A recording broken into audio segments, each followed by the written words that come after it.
Righty ho there, BookTube! Welcome to my June NBR / Tome Topple Readathon TBR. Since Tome Topple is happening through the first couple of weeks of June with the dates listed down below, I will do those books first. For those of you who haven't heard, I will link to Samantha from Thoughts on Tomes video down below. It is essentially a giant readathon where you are to tackle some of the tomes on your TBR. A tome is any book that is more than 500 pages long, and the readathon runs a couple of weeks so that you have plenty of time to do it. So let's get into the books. The first one is a little bit of a cheat because I technically already started the book, but I only got about halfway through it, and since it's 1,000 pages long, that means I still have about 500 pages left to read, and that is Words of Radiance by Brandon Sanderson. This is the second book in the Stormlight Archives. I was listening to this on audio and kind of reading along, and then I just got a little overwhelmed and it became a little bit too much. I read this one right after The Way of Kings, so I think it was just too much giant epic Sanderson fantasy back to back. For those of you who don't know, Words of Radiance and the Stormlight Archives in general follow several characters. Our High Prince Dalinar, we have a slave named Kaladin, Lady of Nobility Shallan, and we essentially kind of follow all of their storylines as they begin to intermingle and intertwine, and as our characters grow and develop. There are several systems of magic that use gemstones based in this book and that can manipulate light. We're still kind of exploring what exactly is going on there. And then in this book, we are introduced to characters from a class of working slaves, kind of the adversaries of the group named the Parshmen. And yeah, I don't really remember a lot from the first 500 pages, so I may have to do some quick Wikipedia-ing or go back a couple of chapters to refresh myself, but I'm really excited to get through the second half of the Stormlight Archives and finally put Book 2 to rest well in advance of Book 3 coming out. After that, I also want to get to a couple of long outstanding books on my TBR.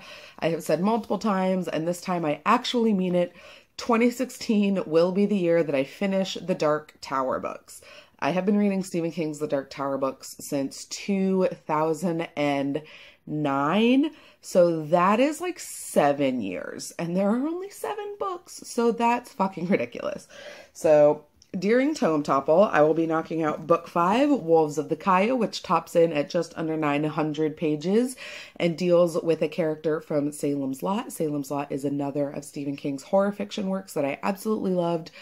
Full confession and disclosure, I have already started this one, but I'm only about 30 pages in, so I will probably be setting it aside until the actual Tome Topple readathon starts, but I have started this book again. I have also tried to read it before. So the first 30 pages are actually a reread. I got to about page 200 on my first go around, and then I just put it down because other things became more interesting. But not again.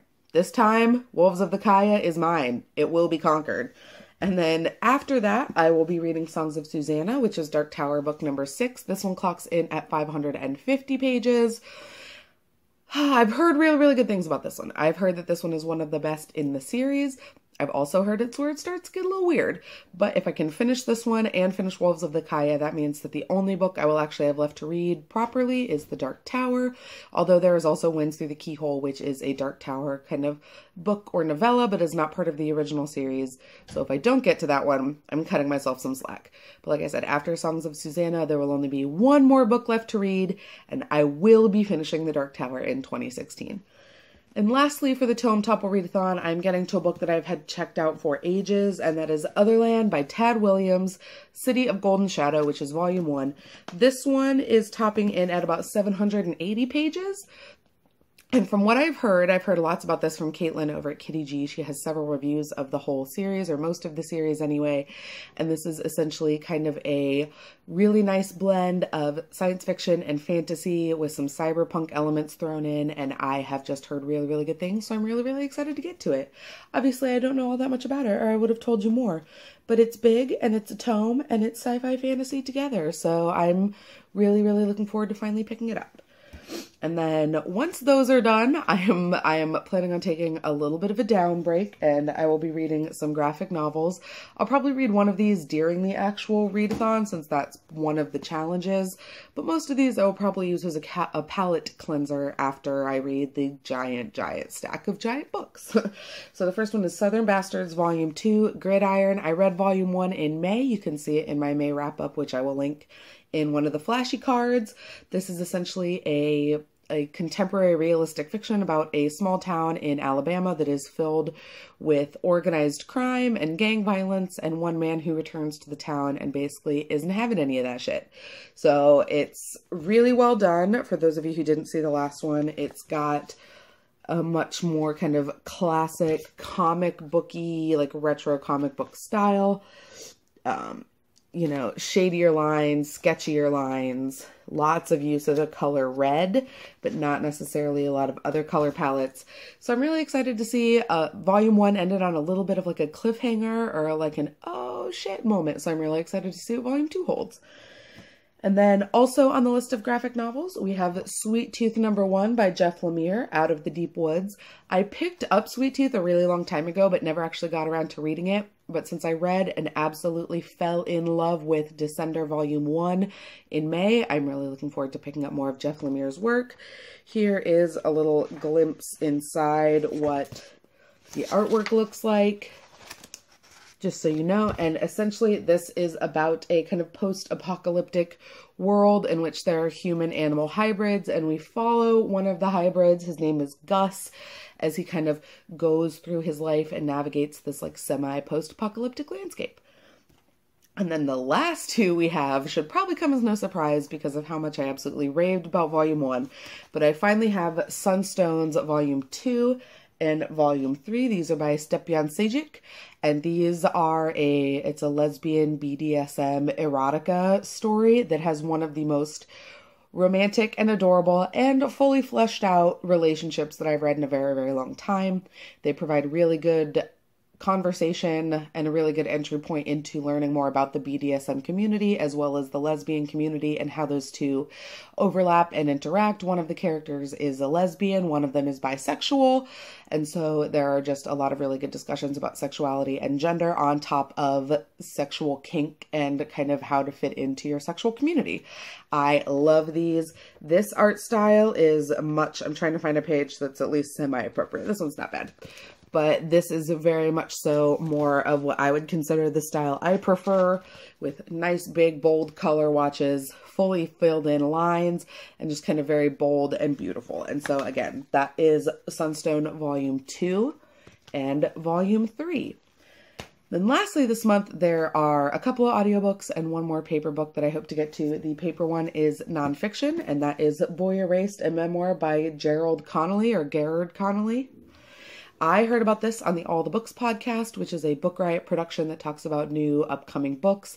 This is essentially about a boy in the South whose family says that he can either go to a de-gayification kind of reprogramming camp, used with all of the scare quotes in the world, or he can lose his entire family, hometown, church support, all of these things. So it's about dealing with being gay in the South and being told that you have to change everything about yourself or risk losing basically your entire world. So I have a feeling this one's going to be equal parts infuriating and heartbreaking, but I am still very much looking forward to getting to it. And then lastly, on audio this month, I have decided to pick up the last two Lady Trent Dragon Naturalist series. There is Volume 3, Voyage of the Basilisk, and Volume 4, In the Labyrinth of Drakes. I have been listening to all of these on audio and just flying through them and absolutely loving them. They are about dragons and about natural history, but so much more so they are about what it's like to be a lady working in science and in politics. And there are discussions of periods and mommy guilt and using pseudonyms and all of these things that people who are female and academic frequently have to kind of deal with and encounter. I'm so excited. I used my last 2 credits on Audible to pick up these on audiobook because I am so enjoying listening to the narrator. She does such an amazing job. So I'm hoping to get through both of these by the end of June because I just love them so much. So much. And that wraps up my June MBR slash, and they all just fell down, slash my Tome Topple TBR. Let me know down below if you have any thoughts, if you've read any of these. If you're also doing Tome Topple, please let me know. All the information will be linked in the down bar. And as always, you can look me up on Goodreads, Twitter, Instagram. I am always here to talk books with you guys. All right, bye.